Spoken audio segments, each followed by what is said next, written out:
कधी विचार केलाय की रात्री एकटे असताना अचानक दारावर होणारी टकटक किंवा अनोळखी रस्त्यावर गाडी बंद पडणं यासारख्या खऱ्या वाटणाऱ्या गोष्टी आपल्याला इतका का घाबरवतात? आज आपण बरोबर ह्याच आधुनिक दुःस्वप्नांचं विश्लेषण करणार आहोत की त्या इतक्या प्रभावी का ठरतात. फक्त विचार करा, आपण आपल्या घरात आहोत, एकटे आहोत आणि अचानक आपल्याला दिसतं की हॉलवेच्या दुसऱ्या टोकाला कोणीतरी उभा आहे.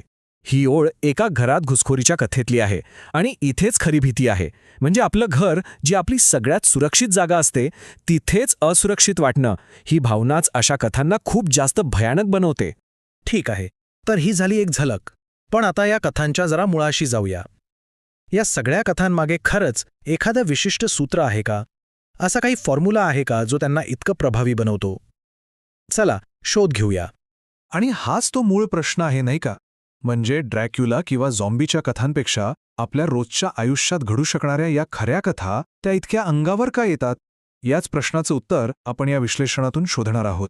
बघा, या कथांची रचना काही महत्त्वाच्या घटकांवर अवलंबून असते. या घटना घडतात कुठे? तर आपल्या रोजच्याच ठिकाणी. आपलं अपार्टमेंट, घर किंवा गाडी. यातला नायक कोण असतो? बहुतेक वेळा एकटी असुरक्षित व्यक्ती. आणि सगळ्यात महत्त्वाचं, ह्या भयानक घटनांमागे कोणताही स्पष्ट हेतू नसतो. सगळं अचानक घडतं, कोणत्याही कारणाशिवाय. आणि हेच आपल्याला सगळ्यात जास्त घाबरवतं. चला यातल्या पहिल्या प्रकारच्या भीतीबद्दल बोलूया, आणि ती म्हणजे अनोळखी व्यक्तीची भीती. जेव्हा एखादा अनोळखी, दुष्ट हेतू असलेला माणूस आपल्या सुरक्षित जागेत, आपल्या घरात घुसतो, तेव्हाची भीती वाटते ना, ती आपल्या अगदी रक्तातच भिनलेली आहे. यासाठी एक उदाहरण पाहूया. ही गोष्ट आहे फ्लोरिडामधल्या एका कॉन्डोची, जिथे एका व्यक्तीचा सामना एका पूर्णपणे अनोळखी आणि कमालीच्या आक्रमक माणसाशी होतो. आणि धोका किती वेगाने वाढतो ते बघा. सुरुवात होते पार्किंगमधल्या एका साध्या टोमण्याने, आणि त्याचं रूपांतर थेट हिंसक हल्ल्यात होतं. आधी तो माणूस फक्त ओरडतो, मग थेट धमकी देतो की मी वर येऊन तुझी सालडी काढणार आहे, आणि काही क्षणातच तो दारावर हल्ला चढवतो. दारावर राहिलेल्या चाकूच्या खुणा त्या सांगतात की हे किती गंभीर होतं. आपल्याच घरात आपण किती असुरक्षित आहोत, ही भावनाच थरकाप उडवणारी आहे. आता हे दुसरं उदाहरण बघा. तुरुंगात सहज झालेली ओळख पुढे जाऊन घरात घुसखोरीच्या प्रयत्नात बदलते. हे आपल्याला आठवण करून देतं की कधीकधी नकळतपणे दिलेली अगदी छोटीशी माहितीसुद्धा आपल्यासाठी किती मोठा धोका निर्माण करू शकते. चला आता दुसऱ्या थीमवर येऊया, आणि ही थीम पहिल्यापेक्षाही जास्त अस्वस्थ करणारी आहे. जेव्हा भीती अनोळखी व्यक्तीकडून नाही, तर आपल्याच घरातल्या, आपल्या विश्वासाच्या माणसाकडून येते, तेव्हा काय होतं? ही कथा आहे कॅथीची. जेव्हा घरात एखादी नवीन व्यक्ती येते, तेव्हा अनेकांना आनंद होतो. पण या कथेत एका मुलाला आपल्या वडिलांच्या नवीन गर्लफ्रेंडबद्दल सुरुवातीपासूनच काहीतरी विचित्र वाटत असतं. आणि त्याची ही छोटीशी अस्वस्थता हळूहळू एका भयानक भीतीत कशी बदलते, ते पाहण्यासारखं आहे. ह्या कथेतला खरा भयानक भाग आहे तो मानसिक संघर्ष. एका बाजूला निवेदकाला धोका स्पष्ट दिसतोय, तिचं ते अस्वस्थ करणारं हसू, तिचं वागणं, पण त्याचे वडील ते मानायलाच तयार नाहीयेत.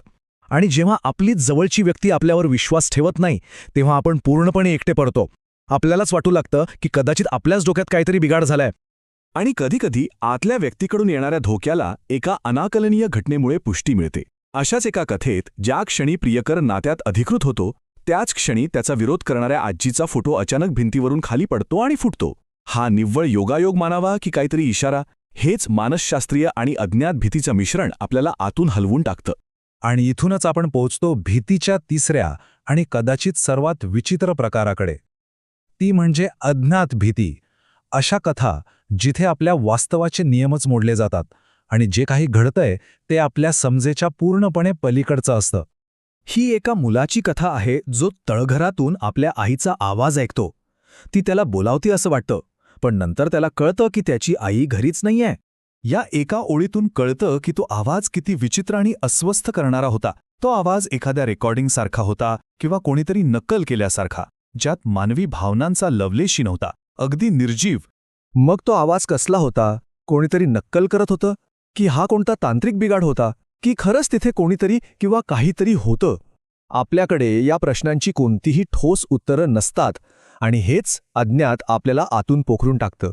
अज्ञात भीतीचं आणखी एक रूप म्हणजे जेव्हा ती बाहेरून नाही तर आपल्या आतून येते, स्वतःच्या मनातून. जसं की या अनुभवात स्लीप पॅरालिसिसमध्ये दिसणारे ते भयानक चेहरे, ते हसणारं कुटुंब, जेव्हा आपलंच मन आपला सर्वात मोठा शत्रू बनतं तेव्हा त्यापेक्षा भयानक दुसरं काहीही असू शकत नाही. तर या सगळ्या कथांमधून आपण भीतीचे 3 मुख्य प्रकार ओळखू शकतो. पहिली, अनोळखी व्यक्तीकडून होणाऱ्या घुसखोरीची भीती. दुसरी, आपल्याच माणसांकडून होणाऱ्या विश्वासघाताची भीती. आणि तिसरी, आपलं वास्तवच खोटं ठरण्याची भीती. म्हणजे आपल्या जगाबद्दलची समजच चुकीची आहे की काय असं वाटणं. आणि शेवटी यातून एकच गोष्ट सिद्ध होते, खरी भीती काल्पनिक राक्षसांची नसते. ती त्या राक्षसांची असते जे आपल्या दारावर टकटक करू शकतात, जे आपल्या घरात वावरू शकतात किंवा जे आपल्याच मनात लपलेले असू शकतात. आता रात्री दिवे बंद झाल्यावर आपल्या मनात कोणता विचार येईल?